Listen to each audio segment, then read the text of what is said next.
Donc peut-être qu'après ma story, Mila Jasmine, on va l'appeler comme ça parce que c'est son nom de scène, Mila Jasmine, elle arrêtera de prendre les filles de haut, elle arrêtera de juger une fille parce qu'elle danse un peu trop sexy ou parce qu'elle a fait un bisou en lui disant toi t'es Fast and Furious, t'as pas le temps, tu vas trop vite. Enfin, quand on a ton passé, on se fait toute petite, tu vois. Je suis pas du genre à juger, c'est-à-dire que tout le monde peut se repentir, tout le monde a le droit deuxième chance. Chacun fait des conneries dans le passé. Par contre, justement, s'il y a bien une personne qui ne doit pas la ramener dans ce genre de situation, là j'ai mis des extraits hier où tu te permets de prendre des filles de haut, c'est bien toi, tu vois. Quand je vois que tu prends les gens de haut, là non, ça va pas. Donc voilà, faut des gens pour te remettre à ta place. Qui c'est qui m'appelle? faut, faut des gens pour te remettre à ta place. Et aujourd'hui, je te remets toi et ton mari à ta place, bien comme il faut. Regardez bien la story qui va suivre. Donc déjà, je vais vous expliquer l'appel avec Félix Welcome et après on passe aux choses sérieuses et croyez-moi, vous allez être choqués. Je vais rétablir pas mal de vérités, notamment ce qui s'est passé à Marseille là, pendant le mariage de Julien et Manon. Euh, pas mal de vérités, vous allez être choqués. Là, c'est une série Netflix. Enfin bref.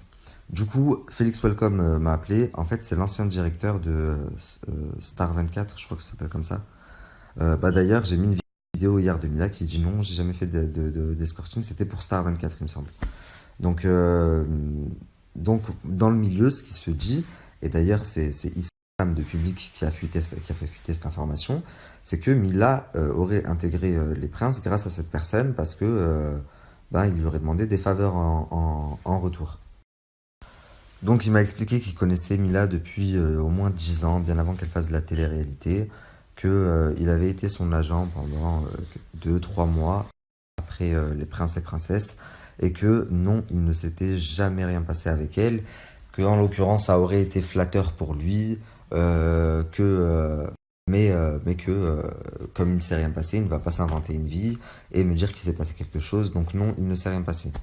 Je lui dis ok, très bien, mais en attendant, il y a beaucoup de personnes qui le disent, puisque Issam de Public en a parlé, mais pas que, il y a d'autres candidats qui m'en ont parlé, et voilà quoi. Et de là, voilà, on a parlé pendant un bon moment, et lui est resté sur sa position en me disant que il ne s'était rien passé. Donc bon, puisque ça lui tenait à cœur, j'ai dit que je rétablirais sa vérité sur mes réseaux, chose que j'ai fait. Maintenant, on va passer au vrai sujet. Et là, accrochez-vous. Donc déjà, Moujdad qui disait oui, moi j'ai un empire, moi j'ai pas ton temps, le petit maghrébin, voilà. Je vais vous montrer dans un premier temps que il est ruiné et je comprends pourquoi il fait des placements de produits. Il doit de l'argent à droite, à gauche. Ses salariés, enfin, il y a beaucoup de salariés qui ont été licenciés, il leur doit encore 2 mois de salaire. Il y a même des salariés qui ont posé des mains courantes contre lui. Il doit de l'argent à beaucoup d'entreprises avec lesquelles il collaborait. Enfin bref, je vais vous mettre quelques preuves déjà. Regardez bien les snaps qui vont suivre. Donc voilà, déjà là, je vous montre qu'il doit de l'argent à beaucoup d'entreprises. Mais je vais prendre le temps de vous raconter une histoire parce que moi, pour ma part, ça m'a choqué. Une petite histoire. Il y a une des entreprises avec laquelle il collaborait, donc qui est dans le BTP comme lui. Il collaborait avec pour un chantier. Du coup, il leur devait de l'argent en fait. Donc ces personnes-là ont réclamé leur dû pendant un bon moment en envoyant des mails, des messages, en appelant. Et Moutarde faisait le mort. Il faisait le mort, pourquoi? Parce que sa société elle est en train de couler et que ça coûte cher d'entretenir Mila.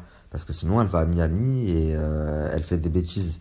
Donc pour pas qu'elle fasse des bêtises, faut qu'elle ait son petit train de vie, quoi. Et pour ça, Moutarde s'est mis dans la merde. Donc il fait le mort. Les personnes en ont marre au bout d'un moment, ce qui est normal. Donc un soir, le patron de l'entreprise en question, il en a marre que Moujdat fasse le mort, il lui doit quand même de l'argent. Donc il décide de se rendre chez lui.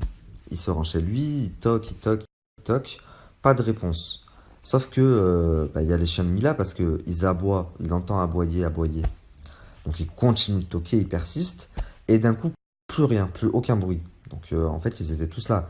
Il y avait Mila, Moujdad, les chiens, ils se sont enfermés dans une pièce. D'ailleurs, le chef de l'entreprise qui était venu réclamer son dû.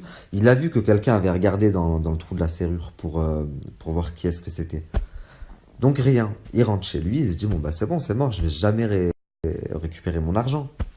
Mais en plus de ça, vous savez pas ce qu'il a fait, Mouta, pour se venger. Donc non seulement il fait le lâche, il répond pas, il s'enferme avec sa femme et ses chiens, mais en plus de ça, le lendemain, bah, il va porter plainte. Il va porter plainte en disant que il y a deux mecs qui sont venus armés devant chez lui, qu'ils ont bouché le trou là pour voir c'était qui, pour pas que Moujdat puisse voir c'était qui. Donc s'ils ont bouché le trou avec leurs doigts, comment t'as fait pour savoir qu'ils étaient armés? Enfin, qu'ils l'ont menacé. Alors, ce qui est complètement faux, enfin, ces personnes-là, moi je leur ai parlé au téléphone, ils n'étaient pas du tout venus dans un but de régler leurs problèmes avec de la violence. Ils voulaient simplement récupérer son dû, ce qui est normal.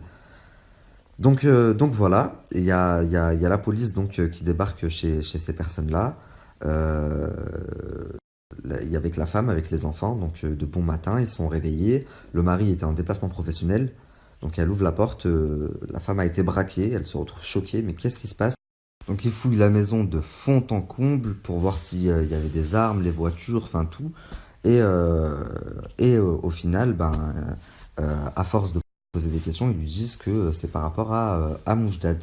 Donc là, elle se retrouve choquée, elle se dit, mais attends, c'est lui qui nous doit de l'argent, c'est lui qui nous l'a mis à l'envers, mais en plus c'est lui qui envoie les flics, enfin, n'importe quoi, quoi. Il y a eu une confrontation, je crois que c'est toujours en procès à l'heure actuelle, mais c'est pour vous dire la mentalité qu'ils ont. Et après, ça fait le mec, moi j'ai un empire, moi j'ai un empire.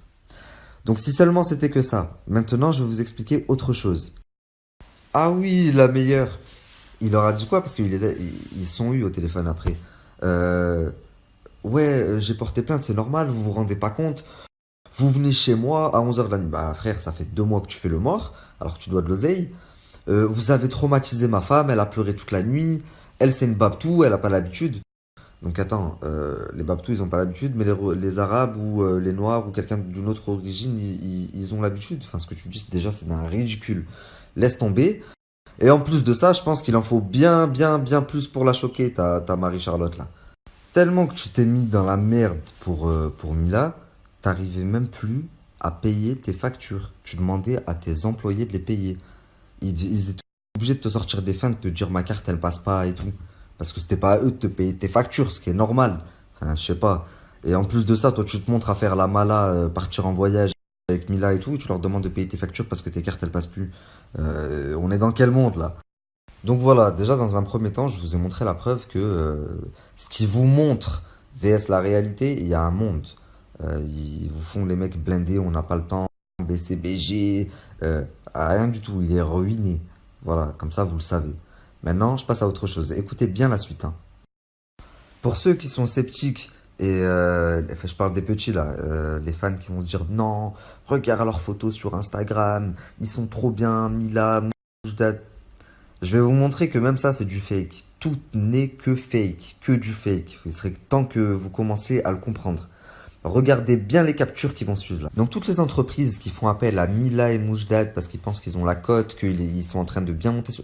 C'est du fake. C'est pas comme ça qu'on évalue la cote d'un influenceur. Il y a beaucoup de choses à prendre en compte. Mais ça, malheureusement, personne ne le sait. J'espère que vous commencez un peu plus à voir clair en leur jeu et en leur personnage. Parce que je sais pas comment des gamins peuvent les kiffer en fait. Sachant que même entre eux, c'est un couple, ils se font des dingueries. Oh, vous devez savoir, bon, ça je le mettrai pas, mais j'en ai la preuve. S'ils démentent, je le mets. Même Moujdad a fait faire un faux acte de naissance pour prouver à Mila que son fils n'était pas son fils, alors que c'était son fils en fait. Vous vous rendez compte? Il a fait faire un faux acte de naissance. Sur l'acte de naissance, il stipule que je crois que son fils, c'est le fils de son frère en fait. Alors que c'est son fils à lui. Enfin, c'est dingue quand même. Donc le mec, limite, il va renier son fils pour cacher à Mila qu'il a des enfants. Bon, après, elle l'a su, ça a éclaté. Et à la limite, j'allais dire j'aurais compris cette fois-là, non, je comprendrais jamais. Mais si c'était vraiment la meuf, tu vois, et t'as pas envie de lui dire pour pas niquer le truc au début. Mais Mila, wesh. Enfin bref. Après, je juge pas, chacun pense comme il veut. Mais voilà, c'est pour vous dire. D'ailleurs, quand ils étaient à Marseille, là, quand ils étaient à Marseille pour le mariage de Julien et Manon, lui, il a fait une vidéo en disant oui, j'ai pris une chambre d'hôtel, j'étais pas loin dans un hôtel. Déjà, c'était pas lui, c'était un collègue à lui. Mais Mila, elle était au courant. Elle le savait, elle a fait exprès de jouer avec Julien parce qu'elle savait que Moujdad avait envoyé quelqu'un l'espionner. Comment elle l'a su? Ben, parce que quelqu'un qui travaille pour Moujdad lui a envoyé la réservation que Moujdad avait pris de l'hôtel à Cassis au nom de je sais plus qui. Donc, voyez à quel point ils sont vicieux. Elle, Mila, elle savait que son mec avait envoyé quelqu'un l'espionner puisqu'elle avait la réservation que Moujdad avait pris de l'hôtel à Cassis, juste à côté du sien, au nom d'un très bon ami de Moujdad qui habite là-bas. Mais elle lui a pas dit, elle lui a pas envoyé un message en lui disant t'es sérieux, tu me fais. Elle a fait comme ça, avait rien. Et elle en a joué. Elle a joué avec Julien, elle savait que ça allait le rendre fou. Lui, par la suite, il a explosé et tout. Et au final, quand ils se sont réconciliés, qu'est-ce qu'elle fait là pour vous dire à quel point ils sont tordus dans leur tête? Au lieu d'être reconnaissante envers bah, la fille qui lui a donné ces informations et qui travaillait pour Moujdad, elle dit à Moujdad, dépêche-toi, va changer ta boîte mail parce que tes employés, ils te surveillent sur ta boîte mail, voilà, voilà, voilà, voilà. Et du coup, t'as mis dans la merde cette jeune fille. Donc voilà, je pourrais y passer la journée, mais on n'a pas que ça à faire quand même. Donc juste, s'il vous plaît, faites tourner cette story un maximum. Faut pas que les jeunes, les gamines, elles idolâtrent ce genre de personnages et qu'elles se disent, je veux être pareil quand je serai grand. Non, vous valez, mais tellement mieux, vous savez même pas. J'ai reçu aussi, parce que je vais pas mentir, quelques messages, j'en ai pas beaucoup ouvert, mais deux ou trois qui me disaient, oh Nabil, je trouve que c'est un petit peu trash ce que tu mets, d'habitude t'es pas comme ça. Alors, faut savoir que non, parce que je me base en fait sur ce qu'on voit à la télé. Donc, je mettrai jamais quelque chose qui ne peut pas passer à la télé en heure normale. Là, en l'occurrence, ce que j'ai mis, on le voit dans des clips tous les jours, on le voit, donc il n'y a rien de trash. C'est plus pour vous faire ouvrir les yeux. Croyez-moi, par contre, que si j'avais voulu vous mettre du trash, bah, c'est pas ce qui manque sur Mila Jasmine. Mais non, ça, je le ferai pas. Donc voilà. Et si après ça, après tout ce que je viens de vous mettre, il y en a encore qui me disent oui, mais Mila, oui, mais moutarde, supprimez-moi, je parle même plus avec vous. Donc voilà, s'il y a une chose que vous devez retenir, c'est que même si pour beaucoup vous les enviez, croyez-moi au fond de leur cœur, c'est elles qui vous envient, qui envient votre innocence. Et parce que certes, aujourd'hui, peut-être que Mila, elle gagne bien sa vie, mais à quel prix? Qu'est-ce qu'elle a dû faire pour en arriver là? Et même au jour d'aujourd'hui, même en touchant bien sa vie, bah, ils ont pas un. Ils sont toujours dans la merde, ils ont toujours des problèmes. Et tous les influenceurs, là, allez, 80% des influenceurs avec qui j'ai travaillé, c'est comme ça. C'est pourquoi? Bah, parce que quand tu fais du mal dans la vie, tu récoltes du mal.